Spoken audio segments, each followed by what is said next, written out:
আনিসুল হকের 146 কোটি টাকার জ্ঞাত আয় বহির্ভূত সম্পদ অর্জনের বিষয়ে এবং এর সাথে মানি লন্ডারিংয়ের অপরাধও সংযুক্ত করা হয়েছে। সেটা হচ্ছে 345 কোটি টাকা তিনি তার ব্যাংক অ্যাকাউন্ট 29টা ব্যাংক অ্যাকাউন্টে জমা করেছিলেন এবং সেখান থেকে 316 কোটি টাকা উত্তোলন করেছিলেন। সেটির বিষয়ে আমরা শোন অ্যারেস্ট দেখানোর জন্য আবেদন করেছিলাম এবং বিজ্ঞ আদালত আজকে তারিখ রেখেছিল তার উপস্থিতিতে শুনানি করার জন্য। আদালত তার উপস্থিতিতেই শুনানি করে তাকে জেল হাজতে প্রেরণ করেছে। এছাড়া আর কোনো প্রশ্ন থাকবে ভাই? ক্রিয়া মেনটেন করেই চলার একটা প্রতিষ্ঠান, আইন যেভাবে বলবে সেইভাবেই দুদক চলবে।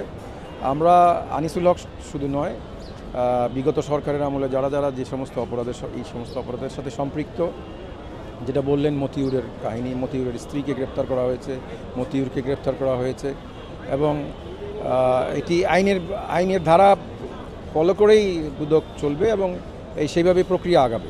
স্বাচ্ছন্দ্য বোধ করছেন কিনা আপনারা? আমরা স্বাচ্ছন্দ্য বোধ করছি, কোনো সমস্যা নেই।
লইছিলি ছবি?